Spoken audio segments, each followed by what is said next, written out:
Biaya hidup di Jakarta termasuk yang termahal di dunia, menurut artikel Kompas yang terbaru. Kita bahas yuk.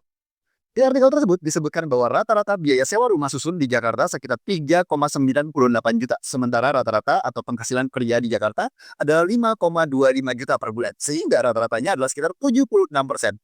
Sementara di Tokyo, biaya sewanya adalah sekitar 25%. Hitungnya ada dari biaya sewa rumah susun sekitar 10 juta dan penghasilan rata-rata 40 juta.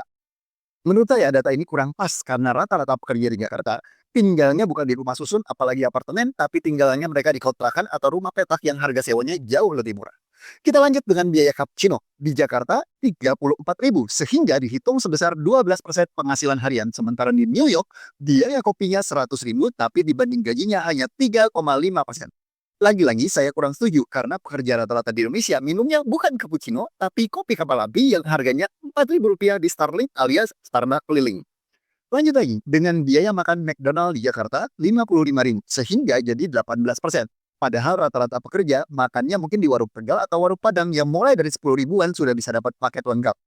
Dan artikel ditutup dengan sebuah survei gaji ideal pekerja single sebesar 15 juta per bulan, gaji pasangan tanpa anak yang ideal 25 juta, dan gaji untuk suami istri dengan anak minimal adalah 45 juta sebulan. Nah, saya mau tanya pendapat kalian nih guys. Menurut kalian survei Kompas ini akurat atau terlalu elit? Berapa sih gaji realistis untuk hidup layak di Jakarta? Share di kolom komentar ya. Nah, sebelum saya akhiri, saya mau sharing tentang strategi hidup di Jakarta tanpa gaji yang fantastis. Yang pasti adalah harus hidup sesuai dengan kelasnya. Kalau gajinya cuma 10 juta, jangan gaya hidup yang 20 juta. Prioritaskan kebutuhan versus keinginan.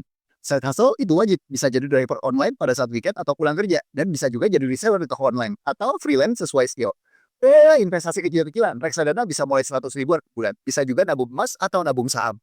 Asuransi kesehatan dan sakit kritis. BPJS itu wajib dan perlu ditambahin dengan asuransi swasta yang mulai dari ratusan ribu per bulan. Semoga konten ini bermanfaat untuk kalian, bisa hidup di Jakarta tapi tetap hemat.